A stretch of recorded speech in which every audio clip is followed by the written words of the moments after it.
So uJunior Khanya ushiya ama-comments for umdlalo we-Kaizer Chiefs. Mduduzi Shabalala futhi umdlalo we-Kaizer Chiefs yamazi sonke. One of the best players abadlalela i-Kaizer Chiefs at the moment. Uyayisiza impela i-Kaizer Chiefs lo mdlalo. Uthi uJunior Khanya lana, for me, I question the person who developed him.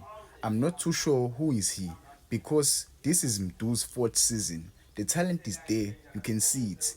Mdu, to be honest, when he looks at Mofokeng, he should be saying, I should be there in the national team. I'm supposed to be there.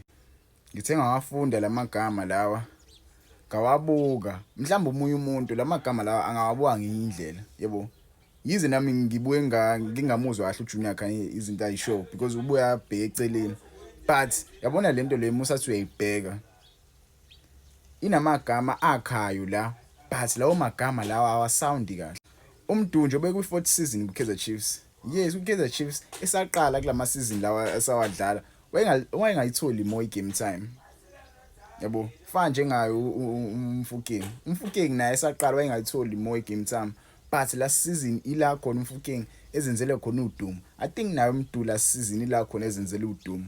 Yabo, so ukuba compare labafana laba iyona into ebuyi ishaye kakhulu because Mdu he's a good player.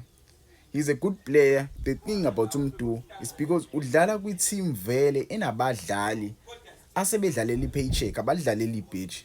Indlela adlala ngayo Mdu uyakhombisa ukuthi udlalela i-pitch. Udlalisa komfana odlalela i-pitch. Yabo. Laba abanye nje sebezohola nje abadlalela uthando lwe-club. Yabo. And comparison Mofokeng onabadlali vele abadlala kamnandi. Mase ubheka Orlando Pirates, most abadlala ku-Orlando Pirates bayadlalisana noMofokeng because Mofokeng style of play Mofokeng sisutha labadlali adlala nabo.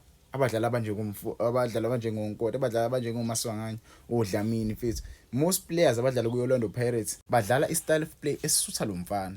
But mase ubheka i-Kaizer Chiefs, there are many players there. Ongazi ngempela ukuthi benzani lapha, yebo. The reason why it's because i-management yakhona ithanda ukulanda abadlali on a free transfer. Yabo, leyo nto ibulala i-momentum ye-team. Ibulala nje i-momentum yalo mfana lo. Lo mfana lo meyasayo ukudlala kwenye team angafika enze kahle khona. Mhlawumbe abizwe kwi-national team. Umbonile uZwane ujolo uhlala ebhenchini kwi-Kaizer Chiefs. But uZwane udlalele ku-Khalengwa Star. Wadlala kamnandi ku-Khalengwa Star. Abantu ba-question ukuthi why engadlala ku-Kaizer Chiefs. Yebo.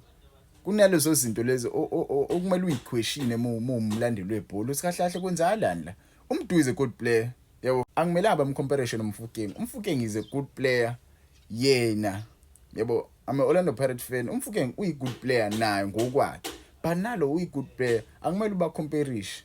Yebo, because lo asathola i-team right. Yebo, bangaba head to head laba. Bangaba head to head. Ungamboni right now udlalela i-team nje i-Kaizer Chiefs. Umshido udlala kamnandi uyafana uVilakazi. Yabo, so angithanda ukucomparisha kakhulu izintwana because ukucomparisha izintwana lonto izodala inzondo noqhekeko. Izintwana njengoba uyibonile zasupportana indlela edlala ngakhona. Bokunaka ufuke ngimedlala kamnandi bayamposta abanye abafana abadlalela amanye ama-team. Bokunaka mekudlala abanye bayapostana abafethu babangani. Yabo nena as ama-fans nidala uqhekeko. Yekeni lento abafana aba-enjoy ibhola besabancane. Yabo, lento izodala ibond babe nebond esizoyidinga kubafana abafana. Mdu isikhathi sakho sosabize kubafana abafana udlala kamnandi right now. Yabo, relaxani bafethu.